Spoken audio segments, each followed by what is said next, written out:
திருநெல்வேலியிலிருந்து காலையில் ஒரு 7 மணிக்கு நண்பர்கள் எல்லோரும் வெள்ளையங்கிரி மலைக்கு தச்சனூர்லேருந்து பயணத்தை துவங்கினோம். அந்த சிவனோட ஆசீர்வாதம் இருந்தால் மட்டும்தான் வெள்ளையங்கிரி மலைக்கு வர்றதுக்கான வாய்ப்பு கிடைக்கும் அப்படின்னு சொல்லியிருந்தாங்க. ஒரு 5 நண்பர்களுக்கு அந்த வாய்ப்பு கிடைச்சது. தச்சனூர்லேருந்து சிவனை வணங்கி எங்களுடைய வெள்ளையங்கிரி பயணத்தை துவங்கினோம். கோவில்பட்டி அருகே பைபாஸில் சரவணா ஹோட்டலில் காலையில் டிஃபன் சாப்பிட்டோம். கோவில்பட்டியிலிருந்து ஒரு நண்பர் எங்கள் கூட தனுஷ்கோடின்னு சொல்லி வெள்ளையங்கிரி பயணத்துக்கு வர்றதாக சொல்லியிருந்தாங்க. நல்ல வயிறு நிறைய சாப்பிட்ருக்கோம். பார்த்திங்களா, நல்ல சந்தோஷமாக நல்ல சாப்பாடை சாப்பிட்டுட்டு மீண்டும் மலை யாத்திரையை துவங்கினோம். திண்டுக்கல் அருகே போகும்போது எதிர்பாராத விதமாக எங்களுடைய வாகனத்தில் ஒரு சின்ன பிரச்சனை வந்துருச்சு. என்ன செய்யணும்னு தெரியல. வண்டியை சர்வீஸ் போகலான்னு சொல்லி கம்பெனிக்கு போகக்கூடிய வழியில் சாலை ஓரமாக ஒரு மரத்தை பார்த்துட்டு எங்களுடைய குருசாமி வண்டியை நிறுத்துங்க அப்படின்னாங்க. என்னன்னு பார்த்தா அவர் சில வருடமாக தேடிட்டு இருக்கிறாராம். அந்த மரத்துக்கு பேர் வெப்பாலை அப்படின்னு ஒரு பேர் சொன்னாங்க. அது என்ன ஸ்பெஷல்னால், அந்த மரத்தில் காய்க்கக்கூடிய காய்கள் மேலே தனித்தனியாக காய்ச்சிருந்தாலும் கீழே வந்து ஜாயிண்ட் ஆயிரும். இந்த பார்த்தீங்களா, ரெண்டும் அதோட நுனி பகுதியில் இணைந்திருக்கிறது. இந்த மாதிரி தான் அந்த காய் தான் இந்த மரத்துக்கு அடையாளம் அப்படின்னாங்க. அப்போ இந்த மரத்தோட இலைகளை பற்றி என்னதுன்னு சொல்லுங்கள் அப்படிங்கும்போது, நல்ல பழுத்த இலைகளை எடுத்து காய வச்சு பொடி பண்ணி தேங்காய் எண்ணெயில் மிக்ஸ் பண்ணி நம்ம பயன்படுத்தினா எவ்வளோ பெரிய தோல் வியாதிகள் இருந்தாலும் சரியாயிடும் அப்படின்னாங்க. காருக்குள்ளே வச்சு அடுத்த ஒரு சில நிமிடத்தில் காரில் இருந்த எரர் போயிடுச்சு. தோல் நோய் தான் போகும்னு சொன்னாங்க. காரே சரியாயிடுச்சு. எங்களுக்கு ரொம்ப ஒரு ஆச்சரியமாக இருந்துச்சு. வெள்ளையங்கிரி மலை இன்னும் 10 கிலோமீட்டர் தான் இருக்குது. ஈசா பக்கத்தில் நம்ம வந்துட்டோம். மத்தியானம் ஆரியபவன்கிற நம்ம திருநெல்வேலி சரவணபவன் ஹோட்டலோட குரூப் ஹோட்டல் கோயம்புத்தூரில் இருக்குது. அவங்க கடையில் சாப்பிட்டுட்டு ஈசா யோகா 9 கிலோமீட்டர், வெள்ளையங்கிரி மலை 10 கிலோமீட்டர்னு போட்டிருக்காங்க. அதை நோக்கி எங்களுடைய பயணத்தை தொடர்ந்தோம். சுமார் ஒரு 3:30 மணி 4 மணிக்கெல்லாம் நாங்கள் வெள்ளையங்கிரி மலையோட அடிப்பகுதியை அடைஞ்சிட்டோம். பார்க்கவே ரொம்ப அழகாக இருந்துச்சு. பச்சை பசேல்னு ஒரு கேரளாக்குள்ளே போன ஒரு ஃபீலிங் இருந்துச்சு. அந்த அளவுக்கு இயற்கையோட அந்த பகுதி இருக்குது. இதோ ஈசாவுடைய முன்பகுதியை பார்க்க முடிஞ்சுது. நாங்கள் மலையேறுற ஒரு ஆர்வத்தில் இருந்ததுனால இங்கே வரும்போது போய்க்கலாம் அப்படின்னு சொல்லி நாங்கள் அங்கே இறங்கவும் இல்லை. போகும்போதே வாகனத்திலிருந்தே அதை பார்த்துக்கிட்டோம். ஈசாவை கடந்து எங்களுடைய யாத்திரை வெள்ளையங்கிரி மலையை நோக்கி பயணம் ஆரம்பமானது. அதாவது அந்த பின்னால் தெரியக்கூடிய மலை தான் வெள்ளையங்கிரி மலை அப்படின்னு சொன்னாங்க. அதில் 7 மலை ஏறி இறங்கணுமா. இறங்கின பிறகு தான் நம்ம வந்து அந்த சிவபெருமானை பார்க்க முடியும். அதனால் இதுதான் அதோட ஆரம்பம் அப்படின்னு சொன்னாங்க. வெள்ளையங்கிரி மலையை நோக்கி ஈசாவுடைய பின் பகுதி வழியாக போயிட்டுருக்குறோம். சாலை வசதியெலாம் ரொம்ப அழகாக இருந்தது. எந்த விதமான போக்குவரத்து நெரிசல் எதுவுமே இல்லை. சுற்றி மரங்களாக இருந்ததுனால ரொம்ப குளுமையாக இருந்துச்சு. இயற்கையை ரசிச்சுக்கிட்டு இறைவனை நோக்கி எங்களுடைய பயணத்தை தொடர்ந்து கொண்டிருக்கிறோம். ஈசாவிலேருந்து நிறைய மரம் வளர்ப்பது, ஆடு மாடு வளர்ப்பது, இந்த மாதிரி நிறைய விஷயங்கள் பண்ணுறதை அங்கே நான் பார்க்க முடிஞ்சது எங்களால். இதில் இடதுபுறமாக திரும்பணும்னு சொன்னாங்க. நாங்கள் முதல் டைம் போகிறதுனால கொஞ்சம் சந்தேகங்கள் இருந்ததுன்னா பக்கத்தில் கேட்டு எப்படி போகணுன்னு கேட்டு போனோம். நேராக போக சொன்னாங்க. வனத்துறை அங்கேயே அதுக்கான அறிவிப்பு பலகைகள்லாம் வச்சுருக்காங்க. சாலைகள் மிகவும் தரமாக இருந்ததுனால கொஞ்சம் ஸ்பீடாக கூட நம்மளால் அந்த இடத்துல போக முடிஞ்சது. சுற்றி மரங்கள்லாம். பின்னால் தெரிகிற மலையை பார்த்தீங்களா, அதுதான் வெள்ளையங்கிரி மலை. அந்த மலைக்கு நம்ம கீழேருந்து ஏறணும். சுமார் 6000 அடி உயரம் இருக்குன்னு சொன்னாங்க. வெள்ளையங்கிரி அடிவார பகுதி பக்கத்தில் நம்ம வந்துட்டோம். வெள்ளையங்கிரி மலையில் அங்கே இருக்கக்கூடிய சுற்றி இருக்கக்கூடிய மக்கள் அதை ஒரு விழாவாக கொண்டாடுறாங்க. தங்களுடைய விவசாயத்துக்கு பயன்படுத்தக்கூடிய மாடுகள் எல்லாம் இங்கே கொண்டு வந்து இறைவனை வணங்கி தங்கியிருந்து சாமி கும்பிட்டுட்டு போகிறாங்க. அங்கே உள்ளே போன பிறகு நிறைய பார்க்க முடிஞ்சுது. பக்கத்தில் ஈசா போகிறதுக்கு, பக்கத்தில் எங்கேயாவது கோவை, குற்றாலம் இந்த மாதிரி பகுதிகள் போகிறதுக்கு அங்கேயே ஆட்டோ வசதியெல்லாம் இருக்குது. வண்டியை கொண்டு பார்க்கிங் போட்டுட்டு எங்களுக்கு தேவையான பொருட்களை தான் எடுத்துக்கிட்டோம்.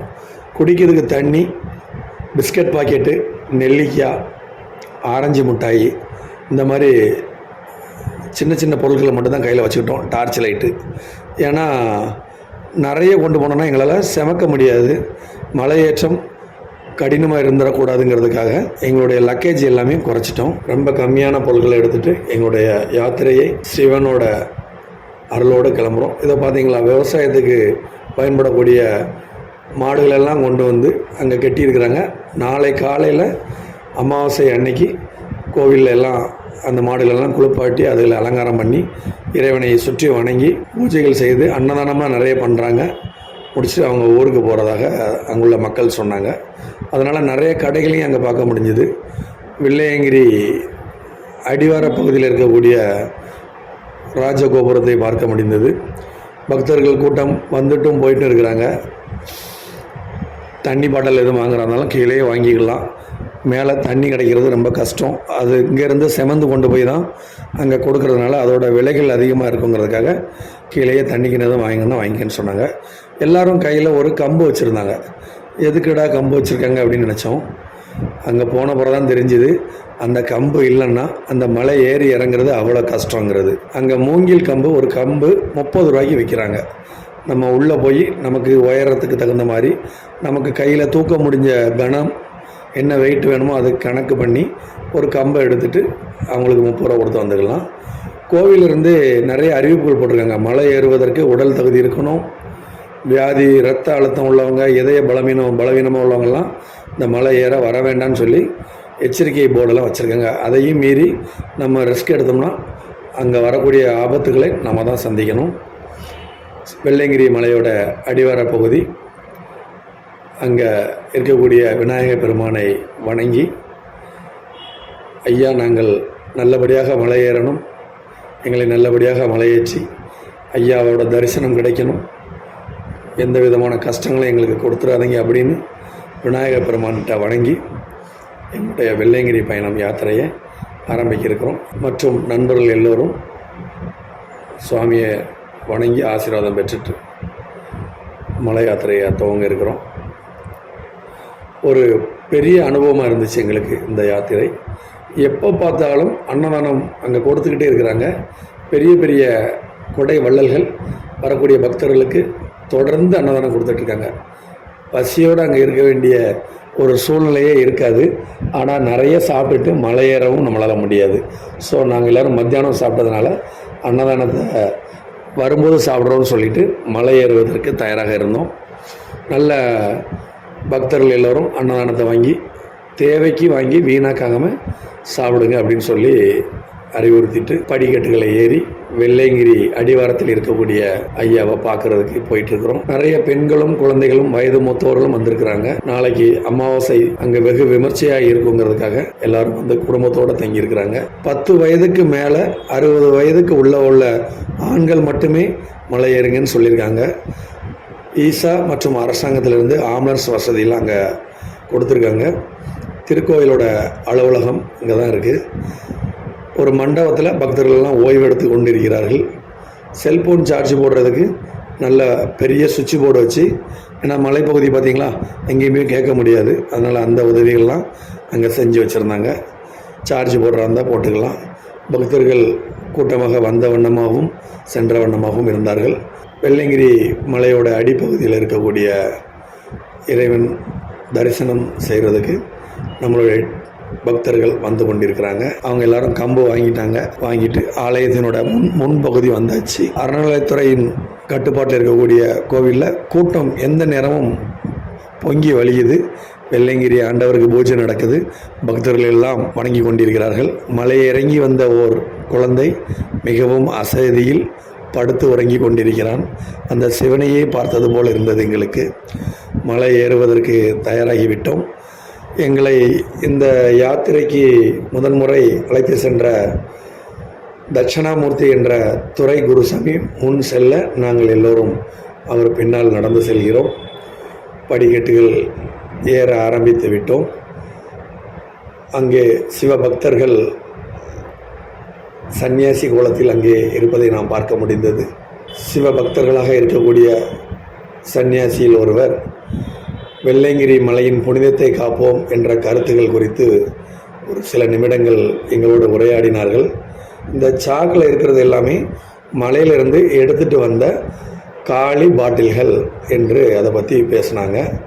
என்ன சொன்னாங்கன்னா, இந்த பாட்டில் எல்லாமே நீங்கள் மலைக்கு கொண்டு போகிறீங்க, தண்ணியை குடிச்சிட்டு அங்கேயே போட்டு வந்துடுறீங்க. அந்த காடில் அந்த பிளாஸ்டிக் மக்காமல் அந்த மரங்கள் எல்லாம் வளர முடியாமல் ஆகி அந்த காடே அழிஞ்சு போயிடும். தயவுசெய்து இறைவனை வணங்க வரக்கூடிய சிவபக்தர்கள் எல்லோரும் நீங்கள் கொண்டு போகிற பிளாஸ்டிக் பொருட்கள், கண்ணாடி கவர்கள் எல்லாத்தையும் திரும்ப பத்திரமா கீழே கொண்டு வந்து சேர்க்கணும். மலையில் யாரும் அதை போடக்கூடாது. இங்கேருந்து நீங்கள் கொண்டு போகிற தண்ணி கேனுக்கு எல்லாமே வனத்துறை சார்பாக ஒரு ஸ்டிக்கர் ஒட்டுறாங்க. 20 ரூபா நீங்கள் கொடுக்கணும். திரும்ப அந்த கேனை கொண்டு கொடுத்தீங்கன்னா அந்த ஸ்டிக்கரை எடுத்துட்டு 20 ரூபா உங்கள்கிட்ட திரும்ப தந்துடுவாங்க. தயவு செய்து நீங்கள் யாரும் குடித்துட்டு பாட்டில்களையோ பிஸ்கட் பாக்கெட்டுகளையோ தேவையில்லாத எந்த பொருளையுமோ மலைகளில் போட வேண்டாம், உங்களை கையெடுத்து வணங்கி கேட்டுக்கிறேன் அப்படின்னு சொல்லி அந்த சிவபக்தர் வேண்டுகோள் விடுத்தார்.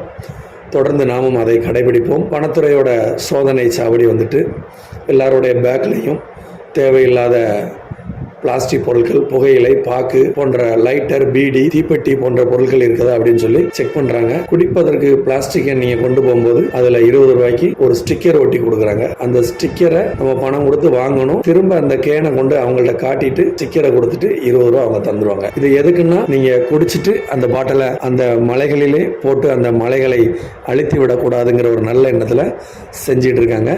நாங்களும் ஸ்டிக்கர் ஒட்டியிருக்கிறோம். திரும்ப கொண்டு வந்து கொடுத்து எங்களுடைய 20 ரூபாயை வாங்கிக்கிடுவோம். சாமி மலை ஏறக்கூடிய சாமிமார்கள் மலை ஏற ஆரம்பிச்சிருக்கிறாங்க. இதுதான் மலையோட ஆரம்ப பகுதி. இதை ஏறும்போதே எங்களுக்கு என்ன சொல்கிறது, ஃபஸ்ட் டைம் போகிறோம், ஒன்றும் முதல்ல தெரியலை.